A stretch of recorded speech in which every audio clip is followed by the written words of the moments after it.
پاکستان میں ہوں یا مسلمان ملکوں کے اندر بہت ساری کمپنیز ہیں، مسلمانوں کی بنائی ہوئی کمپنیز ہیں، وہ بین الاقوامی لیگیسیز کیوں نہیں بنتی؟ وہ ملٹی نیشنلز کیوں نہیں بنتی؟ 100 سال کی تاریخ اور کہانیاں کیوں نہیں بنتی؟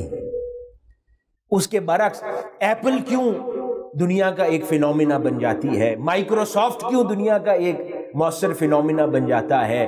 دیگر ملٹی نیشنلز چاہے کوریا سے تعلق رکھتی ہوں یا دیگر، وہ کیوں ایک بڑے قابل ذکر ماڈلز بن جاتے ہیں اور زمانہ چلتے رہتے ہیں؟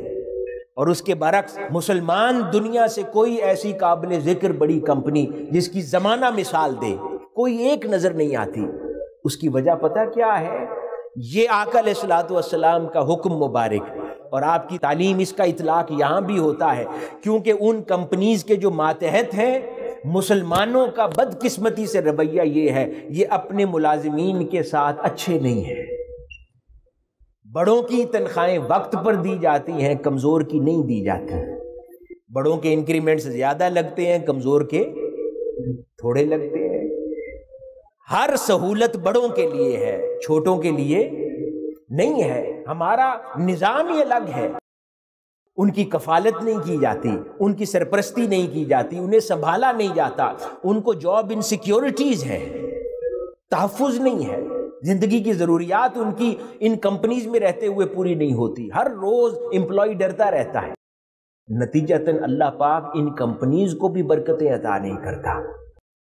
اس کے برعکس بھلے نان مسلمز کی کمپنیز ہوں لیکن وہاں پر جاب سیکیورٹیز ہیں، وہاں امپلائی خوش ہے، اس کی ضروریات زندگی پوری ہوتی ہیں، اسے کانفیڈنس ہے، اسے اعتماد ہے، وہ عزت کی زندگی ان کمپنیز میں جیتا ہے۔ اللہ رب العزت بھلے جس مرضی مذہب کے ماننے والے اس کمپنی کے مالکان کیوں نہ ہوں، وہ کمپنیز دن دگنی رات چگنی ترقی کرتی جا رہی ہیں۔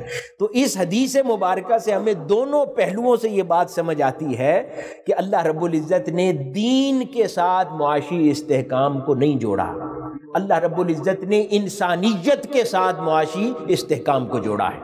جس ملک میں جتنی انسانیت ہے اور جس کمپنی کے مالکان اور ذمہ داران میں جتنی انسانیت ہے، اللہ رب العزت اس ملک کو اتنا معاشی استحکام عطا کرتا ہے۔ اور جن کے رویوں میں اور جن ممالک کی پالیسیز میں جتنی انسانیت نہیں ہے، بھلے جتنا مرضی ہی دین کیوں نہ ہو، اگر انسانیت نہیں ہے تو آقا علیہ الصلوۃ والسلام کے اس فرمان کے مطابق نہ وہ ملک کبھی معاشی طور پر مستحکم ہو سکتا ہے، نہ وہ کمپنی کبھی معاشی طور پر مستحکم ہو سکتی ہے۔